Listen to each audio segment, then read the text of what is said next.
ये operator panel पे जो मेन जो ऑपरेटर डेली बेसिस पे यूज़ करता है उस मोड के बारे में आज हम आपको जानकारी दें। जैसे पहला मोड है ऑटो मोड है। आप इसको ऑन करेंगे तो जो आपका मेन प्रोग्राम है वो ऑटो में चलेगा। यहाँ पे आप देखेंगे MEM लिखा हुआ है। इसका मतलब क्या है, जो प्रोग्राम है वो ऑटो में है। तो ये मोड हमारा ऑटो में मशीन को चलाने के लिए यूज़ होता है। उसके बाद है एडिट।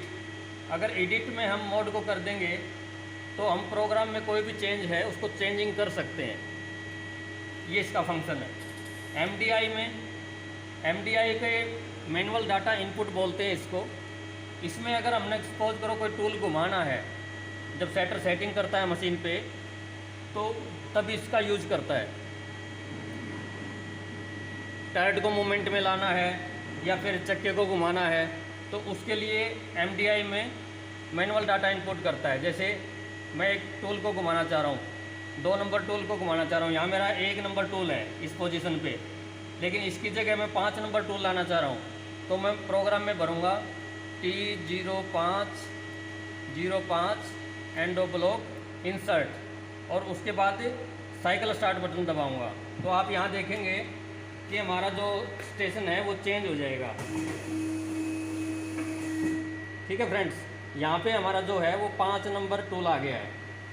उसके बाद अगर मैंने स्पिंडल घुमाना है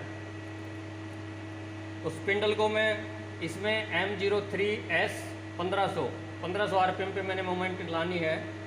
साइकिल स्टार्ट दबाऊंगा तो ये आपका पोलेट चल गया है। ठीक है फ्रेंड्स, इसके बाद इसको रीसेट कर दिया हमने। अगला बटन है सिंगल ब्लॉक। सिंगल ब्लॉक में क्या होगा, आपका जो प्रोग्राम पड़ा हुआ है, जो प्रोग्राम है वो जो ये हमारे जो ब्लॉक है वो सिंगल लाइन को पढ़ती हुई मशीन चलेगी। जब हम इसको चलाएंगे ऑटो के साथ सिंगल ब्लॉक लगा देंगे तो ये एक ब्लॉक के साथ चलेगी। जैसे अभी मैं इसको चला के दिखाता हूँ आपको।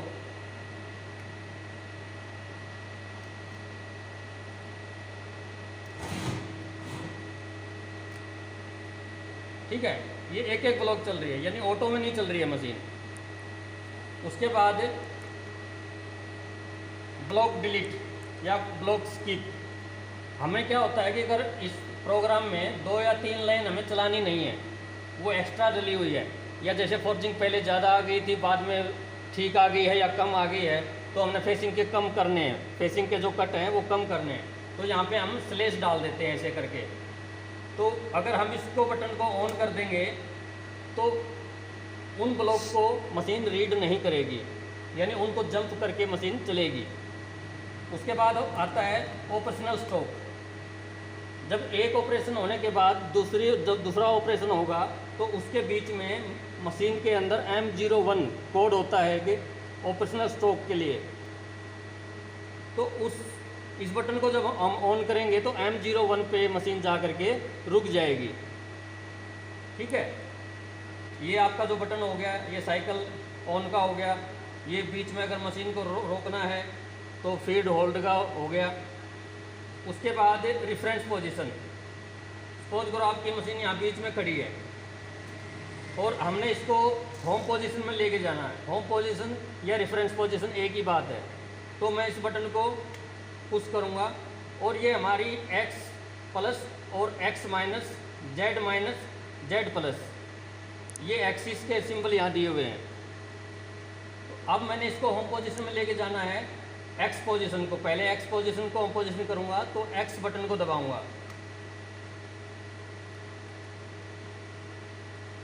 हो गया। पहले से ही ये होम पोजीशन में है तो इसको पहले मैं माइनस करूँगा, थोड़ा Z में माइनस करूँगा, फिर होम पोजीशन दबाऊँगा। उसके बाद ये देखो, ये आपका जो लाइट है ये ग्रीन हो जाएगी यहाँ पे। उसके बाद Z पोजीशन, ये दोनों आपकी ग्रीन हो जाएंगी जब आपकी होम पोजीशन मशीन होगी। उसके बाद आता है जॉग। जॉग का क्या फंक्शन है, आपको टर्ट को मूवमेंट कराना है, जैसे एक स्टेशन से दूसरे स्टेशन पे मूवमेंट कराना है, आप इंसर्ट चेंज कर रहे हैं या टूल चेंज कर रहे हैं तो आप इसको मूवमेंट कराते हैं तो वो जॉब पोजीशन में होगा। या फिर आपने जेड में माइनस करना है, एक्स में माइनस करना है, तो वो आप जेड जॉब पोजीशन में लेकर के करेंगे। उसके बाद आता है आपका MPG, जो आपका ये हैंडल होता है वो इसके साथ काम करता है। मैंने MPG X पे इसको मोड को सिलेक्ट कर दिया। ये अब हमारा क्या करेगा, 1 माइक्रोन, ये देखो यहाँ पे माइक्रोनों के निशान दिए हुए हैं। X1 का मतलब है 1 माइक्रोन, X10 का 10 माइक्रोन, X100 100 माइक्रोन और X1000 1 mm में 1000 माइक्रोन होते हैं। तो ये 1 mm की दर से आगे चलेगा। तो अभी जैसे मैं 1 माइक्रोन कर रहा हूँ और मैं इसको प्लस माइनस कर रहा हूँ, तो ये देखो यहाँ पे 1 माइक्रोन कम ज़्यादा हो रहा है। अगर इसको मैं 10 पे कर दूंगा तो यहाँ पे आप देखेंगे 10 माइक्रोन कम ज़्यादा होगा। उसके बाद अगर मैंने इसको 100 पे कर दिया तो ये देखो, ठीक है, 0.1 या 100 माइक्रोन कम ज़्यादा हो रहा है। उसके बाद ये 1000 वाला अनेबल है, डिसेबल है, एनेबल नहीं किया हुआ है। उसके बाद आप यहाँ देखेंगे TS इन यानी tail stroke in, TS out यानी टेल स्ट्रोक आउट। ये हमारा ऐसे फंक्शन करता है, टेल स्ट्रोक अंदर जाएगा बाहर जाएगा। टेल स्ट्रोक का काम क्या है, किसी भी पार्ट को, लंबे पार्ट को सपोर्ट देना। फिर है हमारा ये स्पिंडल ओरिएंटेशन। अगर मैं इसको दबाऊंगा तो स्पिंडल मेरा एक जगह जा कर के रुक जाएगा, जाम हो जाएगा। अगर मैंने इसको खोलना है किसी एलकी वगैरह से तो अब ये घूमेगा नहीं। तो इसका ये प्रयोग है। ठीक है फ्रेंड्स, ये हमारे जो मोस्ट रनिंग है या डेली बेसिस पे जो ऑपरेटर काम करता है और उसको यूज़ करने पड़ते हैं वो की मोड है। ये आपका जैसे पावर ऑन ऑफ का हो गया, यहाँ से ऑन करेंगे मशीन, यहाँ से साइकिल स्टॉप कर सकते हैं, यहाँ साइकिल स्टार्ट हो गया। ये टर्ट का होगा, टर्ट इंडेक्सिंग के लिए होगा। ये एक मोड यहाँ पे दिया हुआ है। अगर चक्का में जो इनसाइड ग्रिप करना है या आउटसाइड ग्रिप करना है कोई पार्ट, तो उसका सिलेक्शन जो है वो हम यहाँ से करेंगे। इसको इस तरफ करेंगे तो चक्का ID की तरफ पकड़ेगा, अगर इधर हम करेंगे तो OD वाला हिस्सा पकड़ेगा। उसके बाद मशीन चलेगी। एक जो नीचे ये बटन दिया हुआ है हार्ड OT रिलीज, अगर आपकी मशीन में कोई अलार्म आता है तो उसको रिलीज करने के लिए ये बटन का प्रयोग करते हैं। फिर है यहाँ पे रैपिड ओवरराइड, जो आपकी जो स्लाइड हैं वो रैपिड में आती हैं, रैपिड में आती हैं तो उसके लिए आप इस मोड का प्रयोग करते हैं। आपको कितनी स्पीड से उसको चलाना है, जब आप सेटिंग करते हैं मशीन पे तो उस दौरान आप इसका यूज करते हैं। ठीक है फ्रेंड्स, ये है अपना जो फीड ओवरराइड। जब आप मशीन चलाते हैं तो मशीन जब प्रोग्राम चल रहा होता है उसको कम स्पीड में ज़्यादा स्पीड में चलाने के लिए मोड यूज होता है। ये है आपका स्पिंडल ओवरराइड।